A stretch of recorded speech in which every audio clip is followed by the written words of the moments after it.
It's like people thinking about death. You can't imagine death. And so they, onto this void, one projects all sorts of things. People are afraid of death. They think, oh, what's it going to be like to go to sleep and never wake up? And they imagine themselves being shut up in the dark forever and get bugged by it. But on the other hand, when you start thinking about what will it be like to go to sleep and never wake up, it suddenly occurs to you that when you were born, you woke up without ever having gone to sleep. It's rather funny. And of course, if it happened once, it can happen again. And that begins to get you real puzzled about what you mean by you. But everybody feels he's I. Everybody has this sensation of being in the middle of everything. Turn around and see more or less equally in all directions. And you feel that you're in the center. Everybody feels in the center, just as much as I do. In fact, insects feel they're in the center. And I'm quite sure they feel that they're people. We don't, of course, don't bother to notice them in any great detail. And therefore, they all look the same, and therefore we say, well, they're not people. They're all alike. They're some sort of mechanism. Well, they look at us in just the same way, and they can't make any sense out of what we're doing.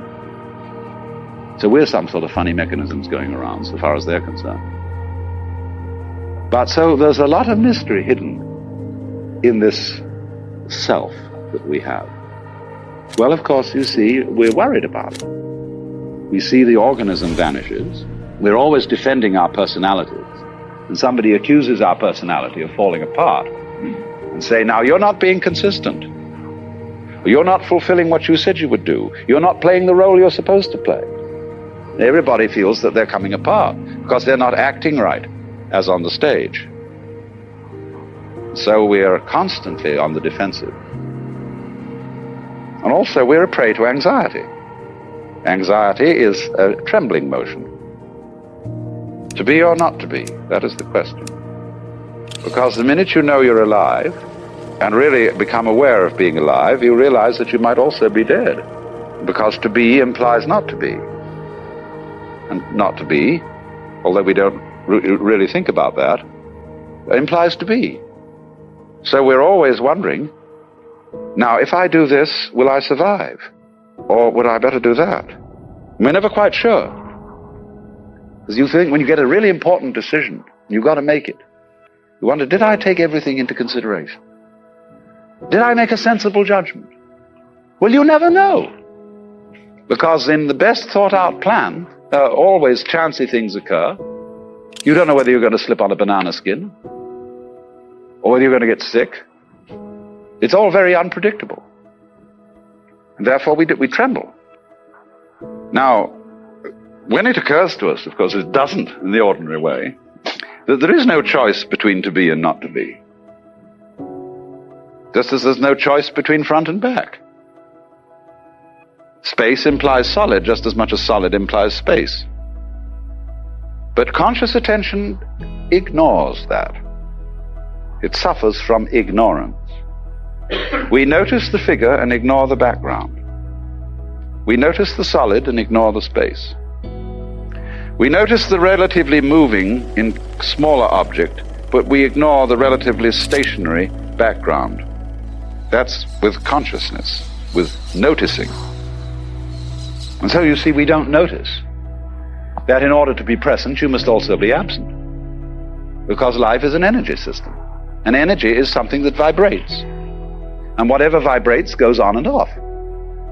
If I sit next to a girl in the movies, and she attracts me, and I put my hand on her knee, and just leave it there, she will in due course cease to notice it. Because it's a constant stimulus. But if I gently stroke her or pat her on the knee, she will keep noticing, because it goes on and off. Now, all energy systems go on and off. You can't know you're on unless you're off, too. So we get waking and sleeping, we get every kind of rhythm.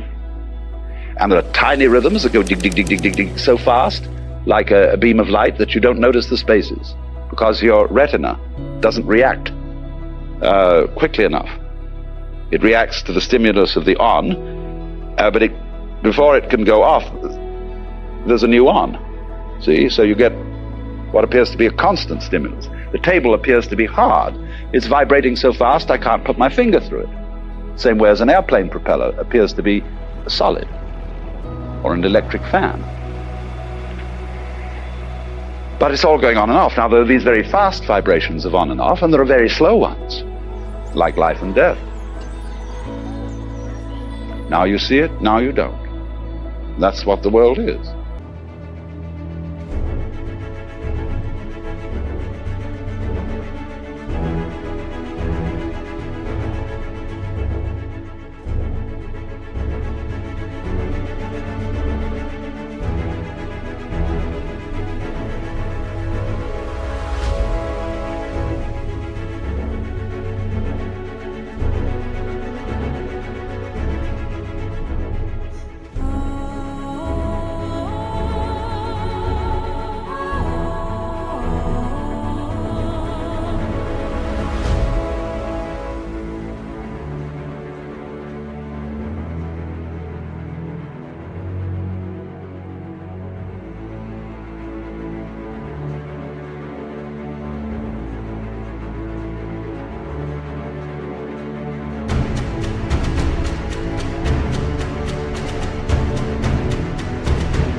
But because of the focusing of conscious attention, which regards on as real and off as unreal, because you ignore it, regards solid as real and space as unreal,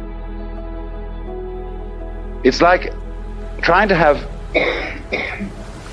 think of waves as a series of crests without any troughs. But a wave is a crest trough. On off. So off is as important as on. You can't have anything happening without both. And although they are explicitly different, on and off, they're implicitly one. We call it energy. So if these neglected and ignored features of the world came to our attention, or in some way could impinge upon our consciousness, we should feel very differently than we ordinarily do feel. How would you feel? Well, I can roughly describe it to you. It's a very odd feeling indeed, at first. You feel that what you are doing and what happens to you are the same. You can say of everything that happens to you, I'm doing it.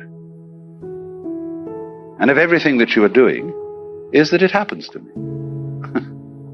For example, when you're steering a car, are you pulling the wheel?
Pushing it. It's push-pull, isn't it? Both. Although the words push and pull are formally, logically opposed to each other. But that's what you're doing when you're steering. You're push-pulling.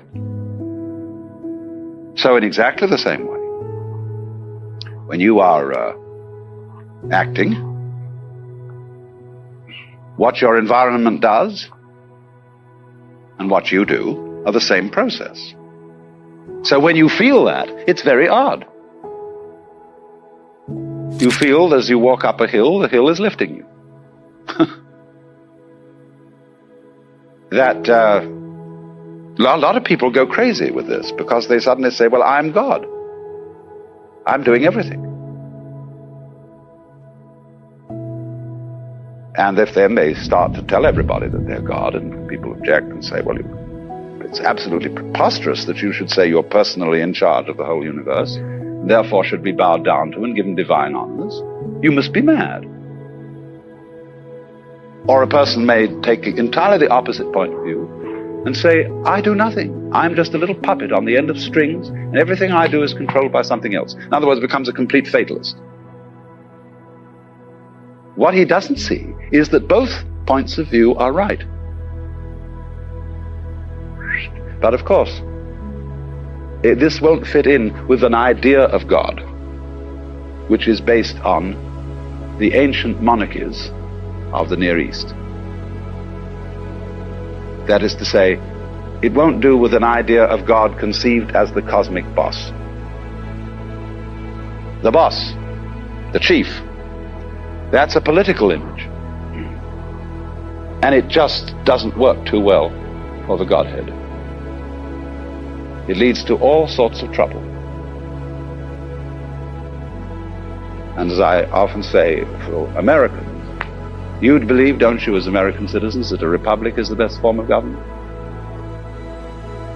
How can you square that with thinking of heaven as a monarchy?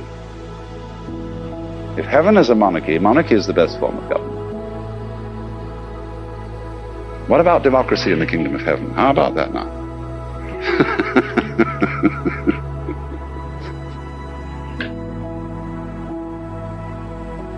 So, you have to conceive God in accordance with some different kind of image. Or maybe, wait a moment, maybe we shouldn't do that at all. Images of God are idolatry, aren't they? There are no image.